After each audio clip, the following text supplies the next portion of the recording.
All right, I hope you guys are doing great. I hope you guys are having a wonderful weekend like I am, playing some Back for Blood, getting back into the game. So today I wanted to go over a melee deck, specifically a melee tank, fulfilling the tank role. So in my previous videos, I referred to roles. So you have the tank, you have the DPS, you have the healer, and the utility class. So we are specifically making a video today for the melee tank. The melee tank that's going to be up front, taking all the beatings. So you want to play a melee tank. You're fucking your role model was Sasha Grey growing up. You fucking just dreamed about the day when you could take fucking dick after dick, Rin and dick on all sides, fucking right there up in the front, taking all the beatings. Well, today you get to realize that fantasy and be Holly and Sharice. So before I get into the decks, I want to talk about the two best melee cleaners, which are Holly and Sharice. So first off, let's go ahead and take a look at Holly. Let's go ahead and move my ass over all the way over here. Let's take a look at Holly's class skills. So she heals 1 health when she kills a Ridden. Nice. She has 25 stamina, which is great for melee builds. And she gives the team 5% damage resistance, which is nice. It's not just her anymore. It gives the whole team a nice little buff. But I'm going to be straight up honest, guys.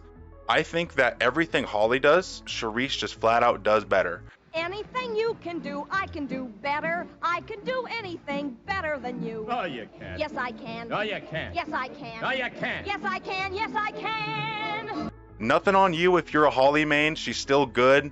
If you play her right, she can still be really close to Sharice, but I just think that everything Holly does, Sharice does better. Let's go ahead and take a look at Sharice as well. So Sharice, armor pieces shot off Ridden have a chance to become makeshift armor. She also gets 25% trauma resistance, and trauma resistance is fucking nice because without trauma resistance, it's going to be like watching Cyberpunk Edgerunners for the first time. I'm sure we all remember that. I'm still not over it. So get away, another way to feel what you do. You're soft to know and let yourself go. Anyway, team effect, she gives the team 25% bolstered health. Bolstered health is awesome because if you don't know what bolstered health is, go back and watch my doc video. It's essentially an extra layer of potential overshield that you can get with temporary health slapped on top of your original health bar. This is great for negating trauma damage if you can somehow slap on overheal or ways of getting temporary health. So team bolstered health is really nice with Sharice. So with that being in mind, with those cleaners gone over, the two best melee cleaners, let's go ahead and look at the decks, and they're essentially identical. So Sharice melee tank and Holly melee tank, they're essentially the same builds. So the first two cards, I have Copper Scavenger and Money Grubbers. So Copper Economy, even though you're playing on a... Here, let's go ahead and move my happy ass back on over. Edit undo, edit undo. Okay, so now you can see the cards. Copper Scav and Money Grubbers, even though you're playing a melee class, the tank class, you still want to have Money Copper Economy in your deck, because being able to afford team upgrades really helps boost the team overall. If you really are against money cards, you can take these off, but I just think that every class in the game, doesn't matter if you're the healer, the tank, the DPS, whatever, everybody should be helping out with the Copper Economy. So card number 3, let's go over here. Get back over here. Brazen gives 15% melee stamina efficiency and 20% melee attack speed. That's awesome. Go down to Slugger, essentially does the same thing, but with just 5% added health. And the next card is Meth Head. So this card really carries your stamina efficiency, being able to, once you get max stacks, you can swing your fucking machete, your claws, or your bat with 0 stamina consumption. You can just keep swinging it, and you'll never run out of stamina with these 3 cards. So each melee swing grants 5% melee speed and 5% stamina efficiency. So you can get up to 10 stacks. So after your 10th swing, you'll be maxed out at 50% increased speed and stamina efficiency. This is a great card. Card number 6 we're running is Battle Lust. Melee kills heal 1 health and 0.125 trauma. That may not sound like a lot, but when you take into account that there are ways to boost this value, and also how many Ridden you're going to be killing when you're up there in the front lines as the tank of the group, this really does help carry your sustain and allows you to heal yourself to keep in the fight and keep in the playthrough. You still want to try to have a dedicated healer on the group in case we all make mistakes. You know, what if you get down? What if you get killed and you get brought back and you have a shit ton of trauma? It happens to all of us. So even though you have ways to heal yourself, it's still a good idea to have a dedicated doc on the team. But you have ways to heal trauma. And the next card, Face Your Fears, they kind of go hand in hand.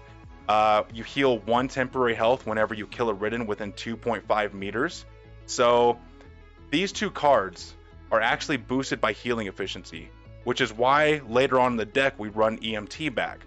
So Face Your Fears, having temporary health, I went over this in my doc build. Whenever you have any temporary health and you take damage, that temporary health prevents you from taking any trauma damage to your health bar. It's a shield. Just think of it like a shield. It protects you, so any way that you can have even the smallest amount of temporary health is going to help negate incoming trauma.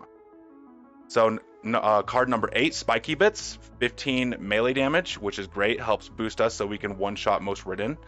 20% damage resistance while using a melee weapon. This is awesome. 99% of the time we're going to be using our melee weapon. Your only other weapon is going to be a shotgun, so you can take out sleepers occasionally. And negative 15% ammo capacity. Who fucking cares? We're using a melee weapon. Next card, Motorcycle Helmet, 15% damage resistance, which is awesome. The most damage resistance you can get besides Spiky Bits. Plus 10 health, awesome. And the only downside is it disables aim down sights. We're not going to be aiming down our sights. We're going to be using a melee weapon. The only time we're going to be using a regular gun is our shotgun, and that's if we have a sleeper on the wall.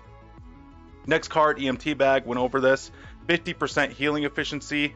It boosts the effects of Battle Lust and Face Your Fears, so it just boosts those cards by 50%, makes them a lot better. So the next few cards we're going to be slotting is trauma resistance. So we have a decent amount of damage resistance. I believe when all said and done, 20 plus 15, so that's 35. And if you're playing Holly, you get 5%, so that's 40% damage resistance. That's pretty high. So I don't think we're at a good spot where we can stop slotting damage resist and go into different ways to negate incoming trauma. So first card we're slotting is Fanny Pack. Gives you 1 support inventory, which is nice. You can carry more pills. You're not the healer, so don't go thinking that you're the doc of the group, you know, fucking healing everyone. This is more for you. Just carry another thing of pills. And 15% trauma resistant. Next card, Body Armor, 20% trauma resistance. This is really great. We're starting to stack the trauma resist. That way, when you're taking all these hits, you're not going to be fucked for health at the end of the level. Next card, Durable. Another 15% trauma resist, plus 10 health, and 20% fire resist. I actually really like that they changed this card to give that to us, because the new special Ridden, I believe they're called the Lobbers, sometimes are a pain in the fucking ass. And they'll launch explosive fireballs of fucking death, attach them to you, and then sometimes when they attach them to your teammates, we all start running around like headless chickens, and it spreads like wildfire. It'll detonate, and then it'll stick to our friends, and then it'll just cause another explosion. So it's a clusterfuck. It happens to the best of us. They're still new Ridden. Sometimes we don't know how to deal with them the best way. This card really helps with that. So those new Lobbers aren't as much of a pain in the ass, as well as the Charred Ridden. The Charred Ridden are fucking annoying. The last 2 cards are kind of flex cards, okay? So depending on if you want to be more tanky with more crowd control, you know, using a machete or claws or a bat, or if you want to go more into the traditional way you play melee, which is more damage in order to take on the tall boys and the bruisers and all the special infected. It's by sacrificing a little bit of damage resistance.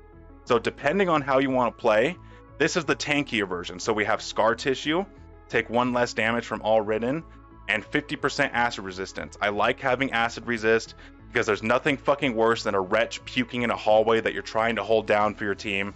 It's fucking annoying. So I like having Scar Tissue. And Padded Suit. Don't worry about the negative stamina efficiency. because when you get up to 10 stacks with Meth Head, you're going to be swinging for free. So that negative 20% stamina efficiency doesn't fucking matter unless you're like sprinting, you know, throughout the whole level. So 10% damage resistance, 5 health. I really like having these two cards. Now, if you wanted to go the traditional route to be able to take on tall boys and shit, you would slot in Mean Drunk. And depending on if you want to be able to stumble the Ridden on their first hit, you would slot Heavy Hitter. Or if you prefer to just try to DPS them down, you would slot Ignore the Pain. So whichever you prefer, you would slot these last two cards, Heavy Hitter and Ignore the Pain. So this would be the way you would switch it around if you wanted to play the more traditional melee role, where you just face down the tall boys and try to fucking just kill them within 3 to 4 axe swings. So with that being said, let's go into some gameplay showing how much you can be a boss and fucking tank the Ridden, how much you can be Sasha Grey. All right, let's get to it. All right, so I just loaded into Act 2 Pipe Cleaners, so let's go ahead and get some gameplay with Sharice. We got this fucking piece of shit right here. I chose to go with the build that has more damage for mutations. So I chose Mean Drunk and what was it? Heavy Hitter. So the more offensive version of this build. And of course we get fucking Cost of Avarice. So as you can see, with those stacks down there, that's our Meth Head stacks. We're actually able to fucking maintain just swinging this thing with Reckless Abandon, my little hatchet here. So swinging costs no stamina, which is nice. We're actually at a threshold where our stamina efficiency is greater than our stamina consumed. Fuck all y'all. I've been working on the railroad. All right, Crusher, bring it on. I've got Heavy Hitter. Come on, bring it on, bitch. Yeah! Fuck yeah, there we go. The nice thing about Mean Drunk is that even with the hatchet, we still have a little bit of AoE. So it's not as good as a machete or a pair of claws, but better than nothing. Fuck all y'all. The nice thing about Sharice is that with her having bolstered health in her kit, is that we can build up that temporary health and almost never have to worry about trauma.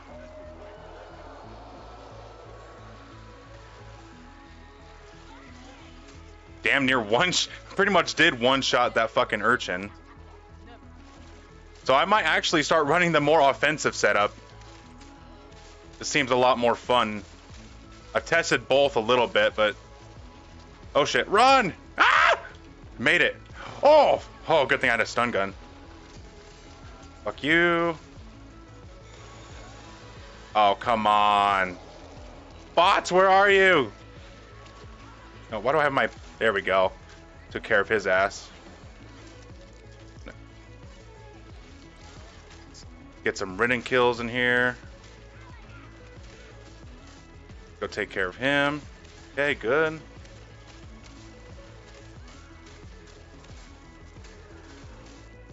Alright. Alright. Fuck you. Fuck you. Fuck you. And as you can see, we're taking almost no trauma damage with all of the, what was it? Battle Lust. No, not Battle Lust. What was it? With, yes, Battle Lust and Face Your Fears, combining those with extra healing efficiency, we're almost taking no trauma damage, as well as our heavy trauma resistance cards. Here's a Crusher. Watch this. Boom, bitch. Get fucking heavy hitted. Fuck yeah. Fuck you, urchin.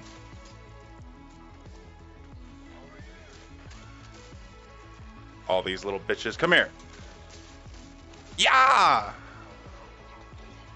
Face the hatchet of Sharice. Fuck all y'all. And here's another reason why we slot heavy hitters, so we can take care of those snitches really easily without them fucking shrieking. Na na na na na na na na na na. Woo! Fucking Matrix that one.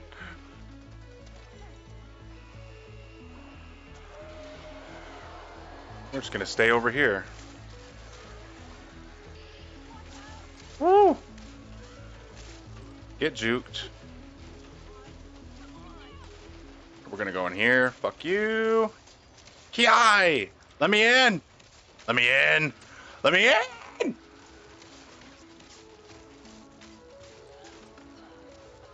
Open up here. Batman! Batman! Fuck you! Fuck you! And we ended that level with pretty much no trauma. That shows how good Sharice is on a melee build. Stacking trauma resist, stacking damage resist, and a little bit of damage. So however you want to play this, there's 2 variations. So go to town, be the tank, be the Sasha Grey of the group. Go out and go take those ridden dicks for everyone else. So without further ado, I hope you enjoyed this build. Hope you learned something. Have a good day.